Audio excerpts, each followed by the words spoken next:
Hello, Ram Ram, Radhe Radhe, नमस्कार। कैसे हैं आप सभी? आशा करता हूँ आप सभी अच्छे होंगे, स्वस्थ होंगे, ज़बरदस्त होंगे। और आज नई साल है, नई साल की आप लोगों को ढेरों शुभकामनाएं। आप स्वस्थ रहें, मस्त रहें, ज़बरदस्त रहें और आप तैयारी करते रहें। लेखपाल का जो हमारा यूपी स्पेशल की सीरीज चली, उसमें मैं हिस्ट्री का एक लेक्चर ले चुका हूँ। सेकंड लेक्चर है ये हिस्ट्री का। तो जिसने फर्स्ट लेक्चर नहीं देखा वो भाई बहन फर्स्ट लेक्चर को जरूर कवर कर लें। मैंने फर्स्ट लेक्चर में कुछ चीज़ें मैंने बताई हुई हैं, उससे आगे का देखते हुए चलेंगे। ये सारी फर्स्ट लेक्चर में बताएं। आपने अगर फर्स्ट लेक्चर नहीं देखा तो आप देख लीजिए। अब यहाँ से स्टार्ट करते हैं वैदिक काल। वैदिक काल को आर्य समाज, आर्य लोग आए थे वैदिक काल में। क्या? आर्य समाज। इसी को आर्य समाज कहा गया क्योंकि आर्य द्रविड़ संस्कृति का, यहाँ पे द्रविड़, इन्हीं को द्रविडियन कहा गया। ये हिस्ट्री का पार्ट है, इंडियन हिस्ट्री का, पर मैं इसमें बता दे रहा हूँ क्योंकि आपको बैकग्राउंड जरूर समझ में आना चाहिए अगर आप यूपी स्पेशल पढ़ रहे हैं। पहले इंडिया कैसा था? इंडिया का पहले मानचित्र कैसा था? वर्तमान का मानचित्र नहीं, पहले का मानचित्र मैं बताने का प्रयास करूंगा। पुराना मानचित्र है ये वैदिक काल का। तो वैदिक काल में इंडिया कैसा था? ऐसा था। यहाँ पे क्या था? अफगानिस्तान, जो अभी वर्तमान है वो पहले किसका? इंडिया का ही भाग था। यहाँ पे क्या था? पाक। ये क्या था? इंडिया। अभी है ही वर्तमान में, अभी क्या है वर्तमान में? यहाँ पे अफगानिस्तान, यहाँ पे पाकिस्तान, यहाँ पे इंडिया है। तो ये ईरान का, ये है ईरान। इसको, इस एरिया को सारे क्या कहते हैं? मध्य एशिया। तो ये आर्य लोग थे, वो कहाँ से आए थे? मध्य एशिया के निवासी थे ये। मध्य एशिया से इंडिया की तरफ आए थे। मध्य एशिया से इंडिया की तरफ क्यों आए थे? ये जानवर पशु वगैरह रखते थे, तो इनकी जानवर क्या करते? चारा वगैरह खाते। तो ये जानवरों की चारे की तलाश में आए थे।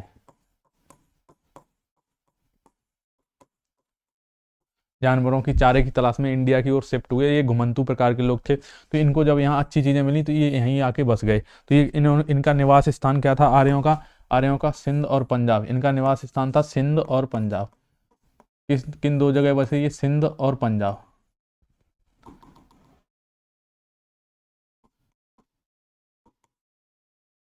ये एरिया है पंजाब का, ये है सिंध का।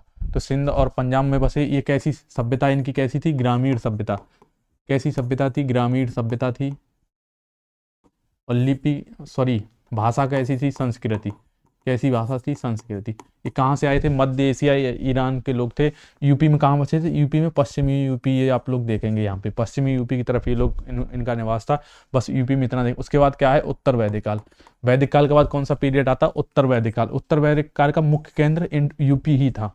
उत्तर वैदिक काल का मुख्य केंद्र का था यूपी था, क्योंकि ये लोग यहाँ से फिर आगे की तरफ बढ़े, आगे की तरफ मूव करने लगे। तो उसके बाद आया उत्तर वैदिक। तो इसका मूल केंद्र था यूपी। यूपी को उस समय क्या, यूपी, उत्तर प्रदेश तो अभी वर्तमान में नाम पड़ा है। उससे पहले इसको क्या कहते हैं? वैदिक काल में, सॉरी, वैदिक काल में इसको क्या कहा जाता था? मध्य देश। यूपी का कहा जाता था मध्य देश। मध्य देश क्यों कहा जाता था? क्योंकि ये इंडिया का भाग है। यहाँ से कौन सी नदी जाती है? गंगा। यहीं से एक ऐसी करके सरस्वती नदी बहती थी, ये है यमुना। तो ये गंगा सरस्वती के बीच के भाग को क्या कहा जाता था? मध्य देश। मध्य देश, इसी को मध्य देश कहा जाता था। इसमें लिखा भी है, गंगा सरस्वती के बीच के मैदान की संस्कृति के केंद्र बना। इसमें कुरु, पांचाल, काशी और कौशल। यहाँ पे काशी, कौशल, कुरु, पांचाल, ये सारे चीजें आगे हम देखेंगे, स्पीड में कवर करते हुए चलेंगे। इसमें ऐतिहासिक, अब क्या आ गया? नेक्स्ट काल आ गया ऐतिहासिक। ऐतिहासिक काल में लौह युगीन संस्कृति। लौह युगीन संस्कृति क्यों कहा गया? क्योंकि यहाँ पे लोहे का अधिक से अधिक प्रयोग होने लगा। लोहे के जब विकास हुआ, लोहे के औजार बने, हथियार भी बने। क्या बने? औजार और हथियार। जब लो, आप क्या है, हिस्ट्री को आप रिलेट करके पढ़ेंगे तो आपको मजा आएगा और रटना नहीं पड़े। जब लोहे का विकास हुए तो औजार और हथियार बनने लगे। हथियार बनने लगे। औजारों से क्या है? खेती आसानी, खेती करना आसान हुआ। खेती करने में क्या हुई? आसानी। इनसे क्या? युद्ध वगैरह लड़े जाने लगे। जैसे युद्ध थोड़ी, अभी तो युद्ध की नहीं, अब मान लीजिए जंगली जानवरों से बचाव के लिए,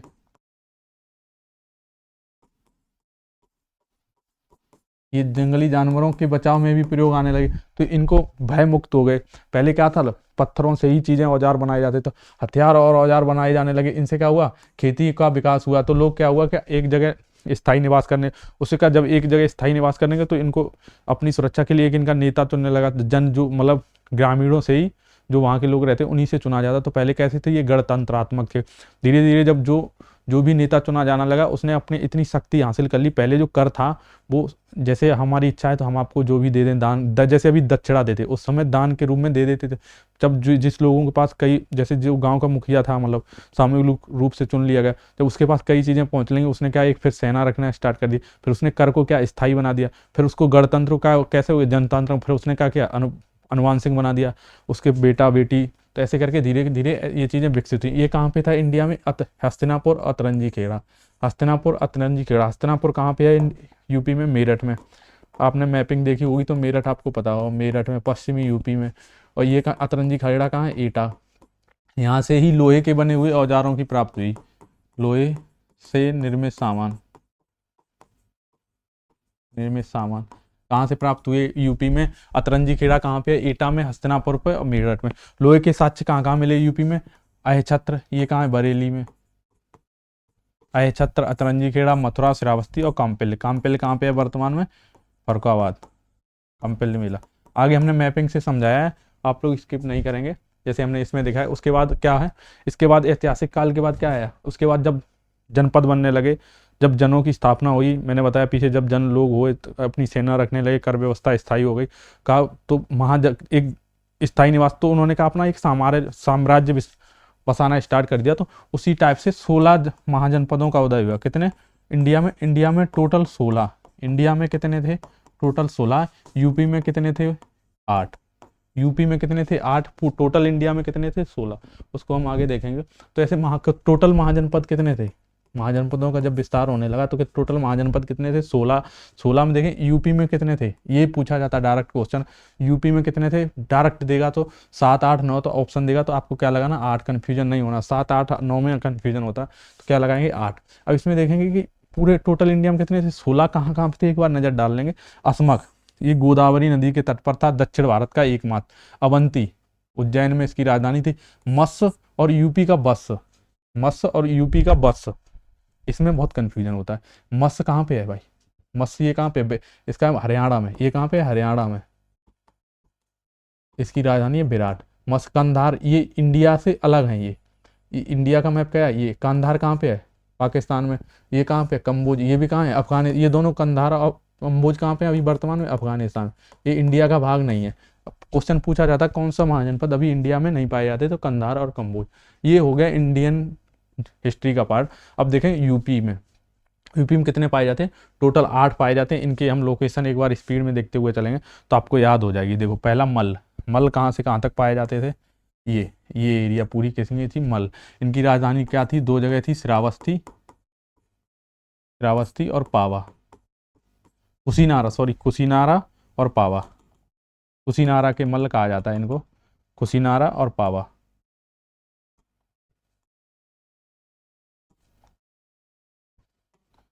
कुशीनारा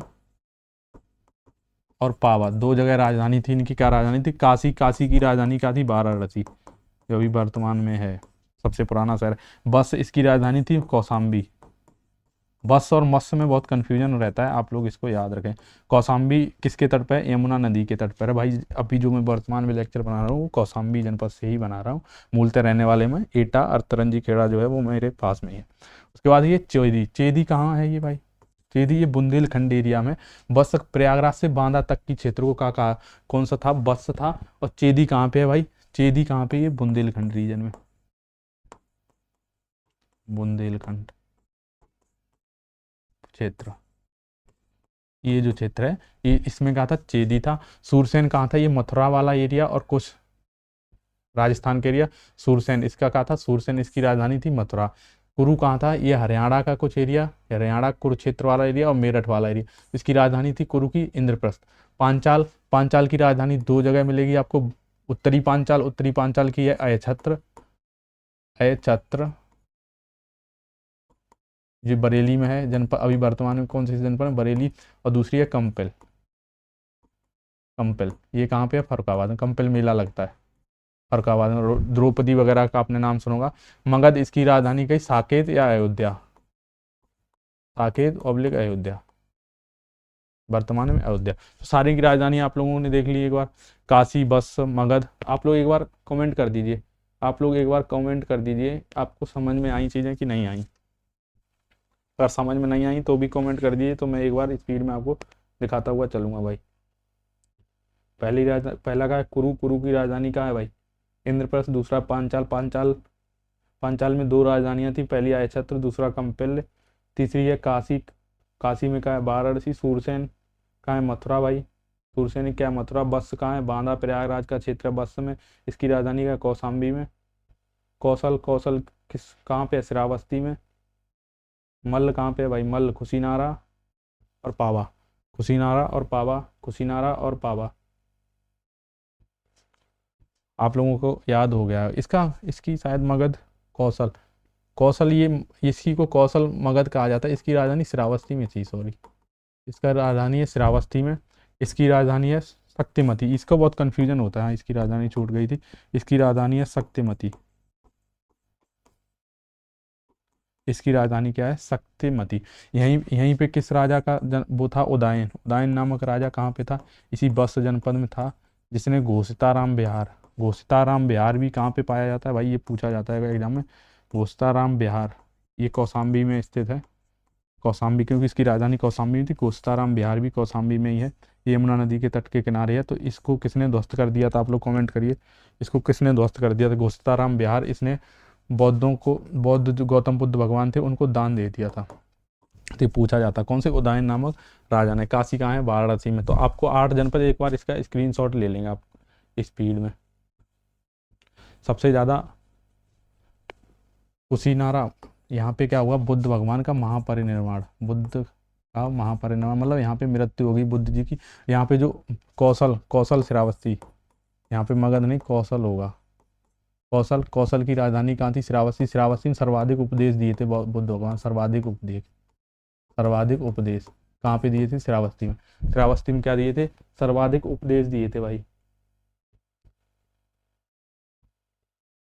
मगध नहीं था, सॉरी, मगध लिख गया था वहाँ पे, कौशल है।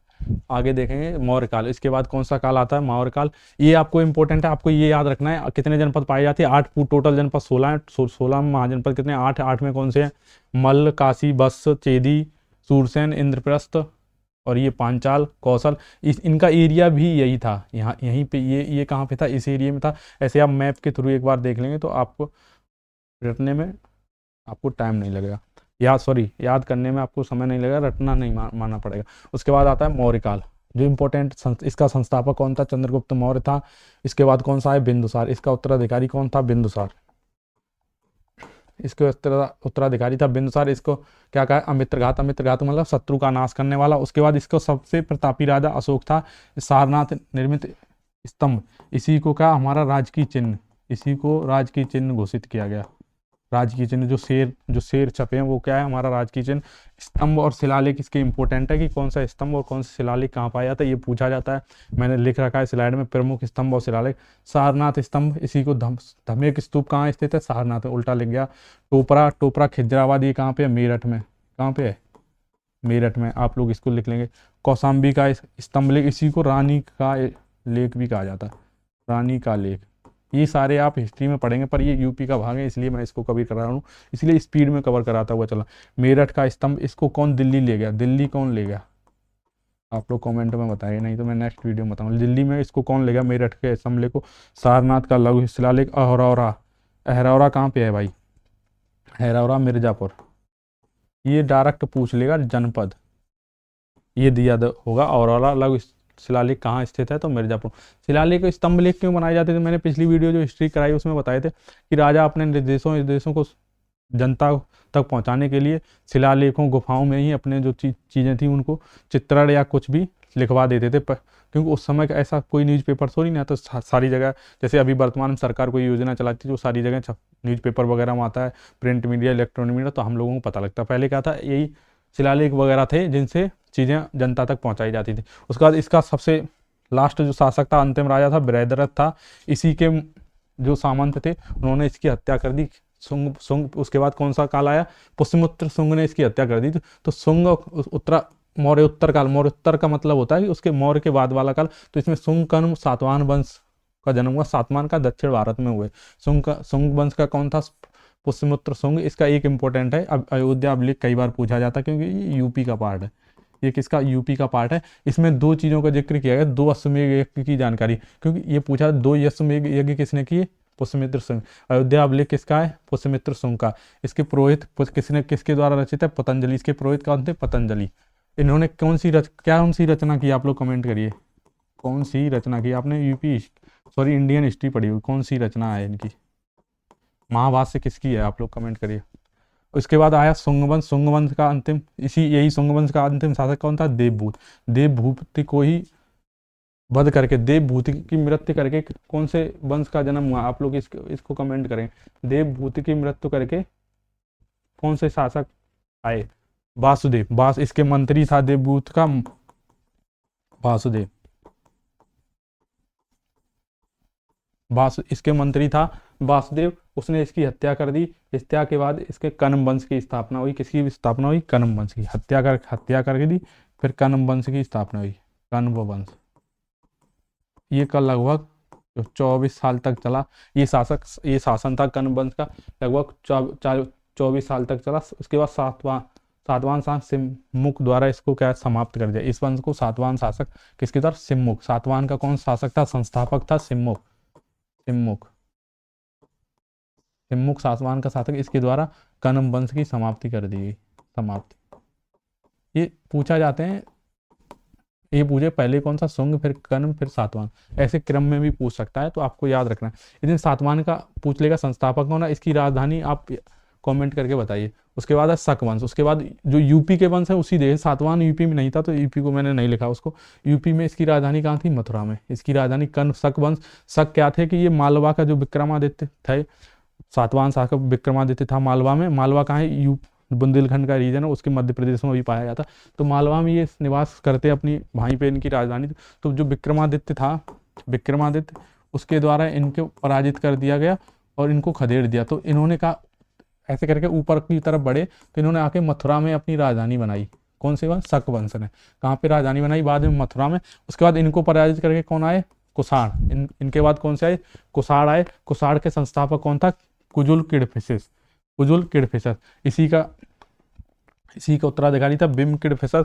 इसके दो महत्वपूर्ण चीजें आप देखेंगे, इसके सिक्कों पर महाराजा धीराज अंकित है। इसके सिक्के क्या है, महाराजा धीराज अंकित है। ये स्वर्ण और तांबे के सिक्के किसने चलाए, कुषाण शासक ने। तो आप लोग बताएंगे कि बिम किडफिसेस। इसमें सबसे प्रतापी राजा क्या था, कनिष्क। अब आप ये देखेंगे कि मथुरा कहाँ पे है, आपने मैपिंग अच्छे से की होगी तो आपको पता होगा यूपी में मथुरा कहाँ पे है।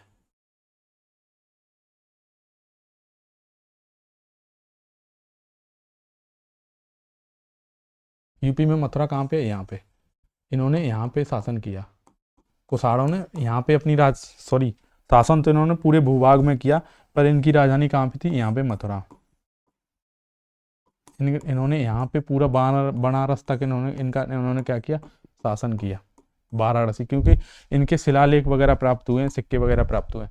तो कनिष्क की राजधानी कहाँ, पुरुषपुर पेशावर में बनाई इसने। पुरुषपुर पेशावर बनाई, बाद में इसने क्या, मथुरा में भी राजधानी बनाई, बाद में मथुरा में।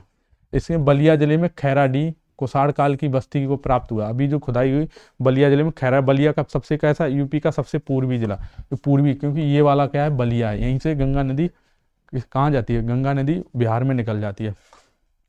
तो यहाँ पे ही खैराडी नामक एक गांव है, वहां से कुषाण काल बस्ती का प्राप्त हुआ। कौशाम्बी में कनिष्क की एक मोहर प्राप्त हुई। कौशाम्बी जो जनपद है जहाँ से कनिष्क की जो शासक है कनिष्क, उसकी एक मोहर प्राप्त हुई। ये अभी वर्तमान में डीएम सर का जो कार्यालय है वहां पे इसको संरक्षित किया गया है, मोहर को। नेक्स्ट आशा करता हूँ इसके बाद हमारा आएगा गुप्त काल। इसके बाद क्या आएगा, गुप्त काल।